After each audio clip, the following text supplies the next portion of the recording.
So come with me and let's take a look at who is actually the best hero in the game right now. Look at this. This is actually insane. We're going to go to the leaderboards and we're going to take a look at this, which is top 500 in the global leaderboards. Now, I'm having some absolute serious flashbacks here. Nevix is a name from the world of Overwatch. And I remember back in the very early seasons of Overwatch, not Overwatch 2, I'm talking Overwatch, when I was also in the top 500. This guy, if he was on your team, you won the game. If he was on the enemy team, well, then you lost the game. He was insane. But check what hero he's been playing. His most played hero. Are you ready for this? You ready for this? It's Hulk. It's actually Hulk. Now, if you were to ask me, and in fact, I suppose if you go around and look at a load of tier lists from all the content creators or whatever, or a tier list off your best friend, they probably would say, well, where would you place the tanks? You would not put Hulk as a top tank. Yet look at this. This is Nevix's account, and he's got 14.7 hours on Hulk. I mean, you've got, like, look at this. 83 matches played, 66 wins. I mean, this is crazy. Now, there are some caveats here, obviously. So, he's most likely isn't playing in solo queue, right? This isn't just him on his own and he's just cranking out games. Maybe it is, but I doubt that. To be at the very top, I highly doubt that. Also, I wouldn't have thought it was a tank that would be at the top. I thought it would have been, you know, maybe a Hela or even a Hawkeye. But there's a thing, isn't there? Competitive, when you get into Diamond and above, has got hero bans. You can ban out heroes, and you always get Hela and Hawkeye banned, according to what I've seen on the internet. Anyway, of course, I'm not at that rank just yet. I'm trying to get up there, but I'm only gold 3 at the moment. But it's like, it's interesting to me because that's this element of, well, there's balance there, right? And it's kind of self-imposed balance. It's hero bans, and it's probably going to work quite well in this game because there are certain heroes that are just absolutely insane. But yeah, I would not have said Hulk. Now, I've been trying to think why. I mean, I'm guessing this is just because Hulk's got some crazy mobility. Nevix is highlighting weak enemies and just absolutely annihilating them. He's probably got good backup from his team, trusted teammates. I don't know, but this is a massive shock to me. Hulk, bit of a you know, flying under the radar there, but this is currently the rank 1 player in the world. It is a tank player, so you can see Hulk, Doctor Strange, and Thor. By the way, again, like talking of like what would be your tank list, this I would put Doctor Strange as the best tank in the game. But he's clearly not if this guy is rank 1 in the game and he's playing Hulk and he's a tank, you know what I mean? So there's a lot of things going on. But let's go back and take a look at some of these other guys. Now, I think this guy, you can't view his... No.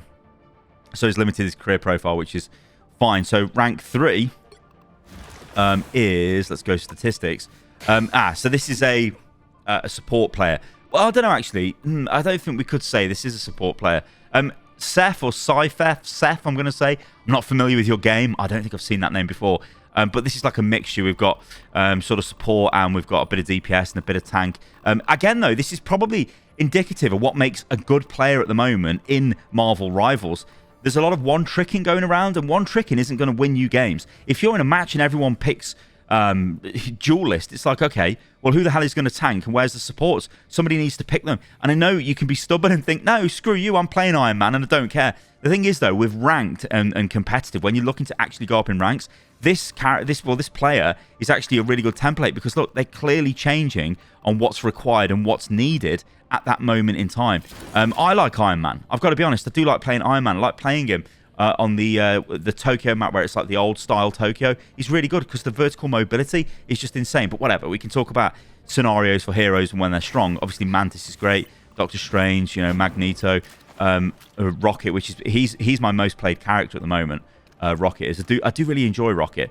But yeah, this is how you need to play, right? You need to be flexible because you have to increase your chances of winning, and you're simply not going to win a game if you don't have any supports. You need those strategists on your team. So sometimes think, okay, maybe I need to bite the bullet, and then maybe somebody else will on the team and go, okay, well, I'll play a tank. So yeah, kind of like in terms of team comps, you always want a tank and a support. You generally want 2 supports really, or strategists.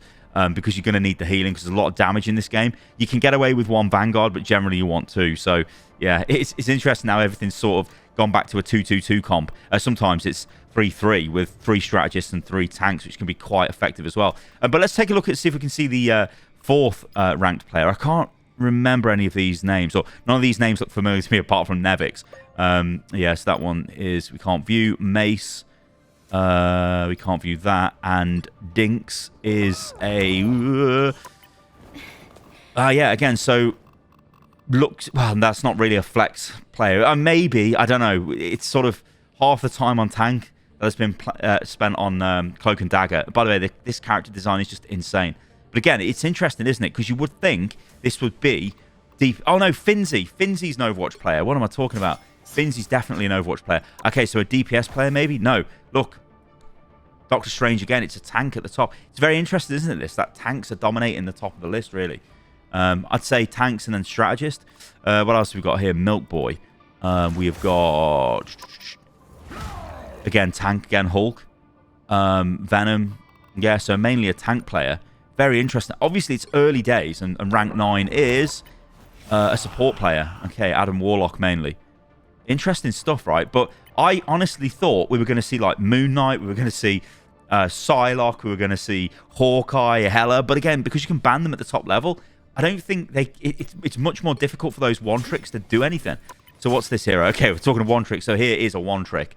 No, well, that's not really fair, is it? Because, yeah, no, let's say this is a one-trick. But it must be a very good Psylocke if... Well, yeah, they've got... I mean, look at this. 83 matches played and 78 wins. That's actually bonkers.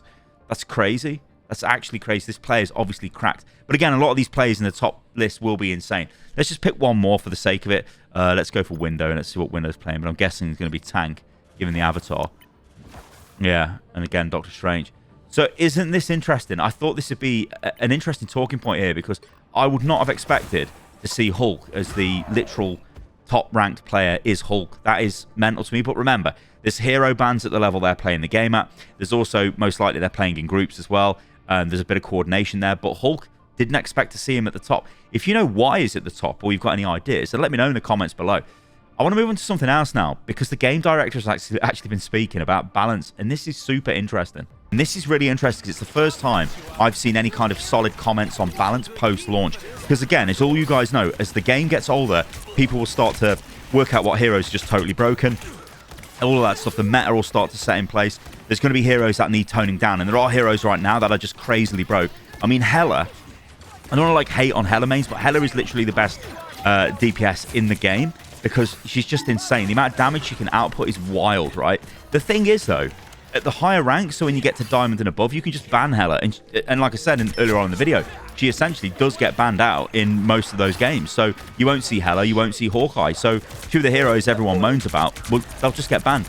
Also, what about Bucky? He's quite powerful. Well, you could just ban him. You know, like, so there's this whole list of you can start banning heroes, and it does throw a bit of a spanner in the works, or a wrench in the works, if you want to go down the American route of messing things up, because it does, right? Because you can actually take control of the balance in the game through banning heroes. And again, this is something that Overwatch has never added in its past, which, again, being the only other big hero shooter out, you would think that they maybe would have used that. In fact, they did in some esports tournaments that were held throughout the year, and apparently that was positively received. But yeah, if you could ban heroes, suddenly it solves a lot of problems. Thing is, though, the reason why devs don't want to ban heroes is because they don't want your hero that you want to play being banned, because then they think you won't play the game. I'm pretty sure that's the mentality with the Overwatch developers and Overwatch throughout history. But with this game, it's different because it started straight up with hero bans. So, like I said, Hela, I would nerf Hela, but when I get to Diamond, hopefully I do get to Diamond, will I care about Hela? Probably not, because she's been banned. You know what I mean? So things start changing then. But still, you do need balance. Now, this is what was said. So this was over on the Video Game Podcast. So Thaddeus Sasser is the game director of Marvel Rivals. And this is what he says. Well, it's kind of the basic of game design that players do not like things being taken away from them, right? There are a few exceptions when players do. Sometimes it's good to frustrate the player because winning all of the time is boring. So it's important to be able to lose too and feel like you lost fairly and not be frustrated. That's where taking things away can make players feel frustrated. If you take something away and they feel like they lost because you took that thing away and that feels unfair, they'll get frustrated by it. So I can understand that. It then also goes on to talk about how you actually nerf heroes and how you need to frame them. And this is taken from the article on videogamer.com. Sasser went to explain how the framing of a nerf is extremely important in how it's perceived by the players. Some of it is honestly psychology, he explained. Suppose I coached it to you this way. Instead of saying, hey, we're going to nerf players, I'm going to say, hey, we're going to make the enemies harder. Oh, now I'm interested. Now it's a challenge. You haven't made me less than you've made them more. So it's almost like a lens that you're using to look at this problem and how you explain it to the players. He then goes on to say, if you let the narrative get out there that we're nerfing the players, no, actually what we did was we made things more difficult because we want the challenge to be different. Well, it's hard to control that message sometimes, for sure. But I think there is something about the psychological perspective of how you coach what you're doing to the game. So this debate came about on this podcast because of the issue that Helldivers 2 had. Now, if you guys have been watching my content over the last year or so, you would have seen Helldiver content quite prominent on the channel. I love that game. It's really, really good.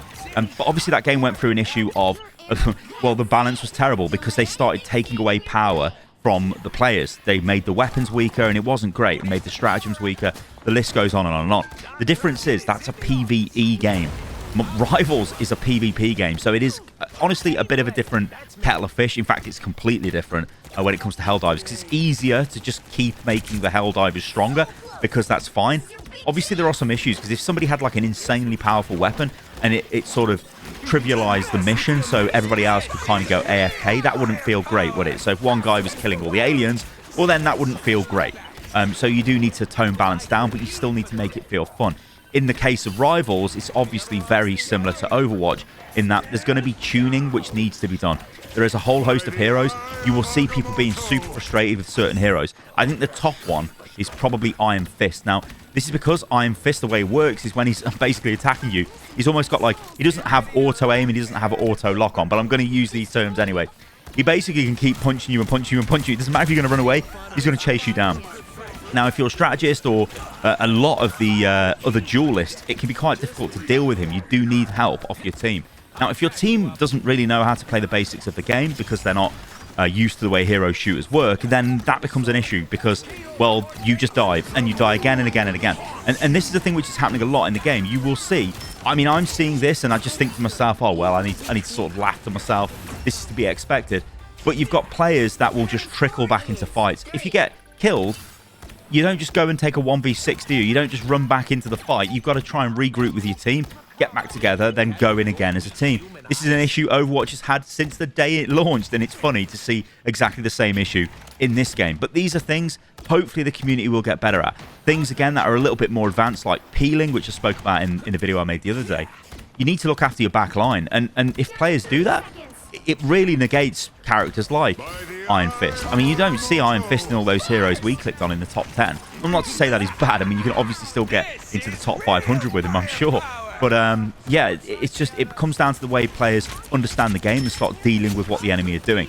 So there's a lot going on here, and I do think it's interesting that they're starting to talk about balance, especially in like a bit of a public setting. I'd imagine we're going to get a balance patch pretty soon because, as I say, there are some heroes that are pretty ridiculously broke. And also, when I'm talking about diamond and hero bans, it's like, I think it's under 1% of the player base that are at that level. So let's be real, like they probably do need to look at balancing heroes outside of just going, oh, well, players can ban them. All right, guys, thanks for watching the video. I hope you enjoyed that. If you did, then let me know what you think about all of this in the comments below. I've been Stylosa. You can follow me on everything, which is at Stylosa, and I'll catch you lovely lot on the next one. See you soon.